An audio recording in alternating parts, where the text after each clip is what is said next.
Let's have a look at some of the highlights from round 16's match of the round in the VFL, and the ABC Grandstand team journeying to Kardinia Park, Marty, Pask, to see the Cats host the Coburg Tigers. And coming into this game, we expected a matchup full of intensity, and maybe Coburg were slight favourites because they'd been in good recent form, and both of these sides still had one eye towards the finals. Yeah, well, we mentioned at the start of the call that Coburg were really eyeing off that 8th spot and playing potentially finals football this season, but they certainly started that way. I mean, Brad Miller kicked 3 in the first term. He was up and about. Their stoppage work was fantastic. They were penetrating the ball forward a lot of the time and getting good use of their forward entries. But certainly Geelong just stayed within an easy pace throughout most of the day, and when it mattered, really put the foot down. Well, 5-1 in the opening quarter saw Coburg really handy leaders at quarter time. They led by 26 points. And then Geelong seemed to gain some ascendancy in the second quarter, and they cut the margin back to 19 points.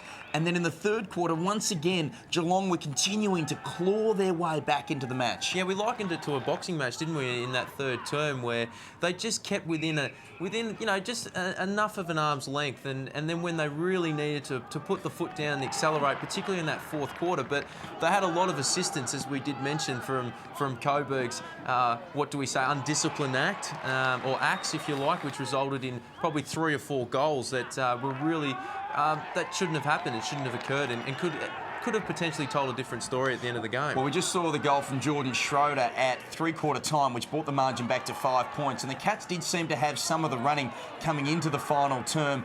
And it was this goal here with Phillips set up, or Phillips actually ended up converting, that saw Geelong go out to a 13-point lead. And then they were never quite able to shake off Coburg, but getting the lead really seemed to spur them on. And they actually ended up running out victors by 15 points with 7-3 in the last quarter. This was a pivotal moment. David Gouldis there, standing the mark, gave the finger to the umpire, I think is the only way we can describe it, then gave him a very small push, and a 50-metre penalty resulted in a goal to Cameron Mooney. Simpkin here probably sealed the match at the 23-minute mark of the last quarter with that goal. And in the end, Geelong's better players, like Simpkin and Cowan and Burns and Mooney, were just too good. Well, they were the ones in the end, weren't they?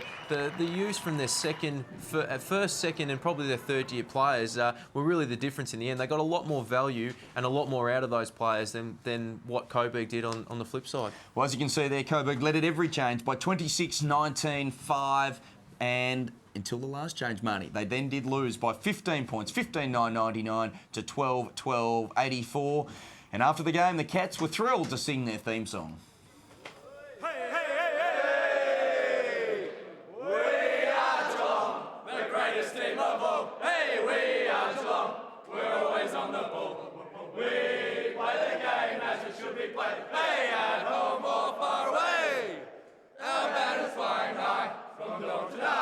Down,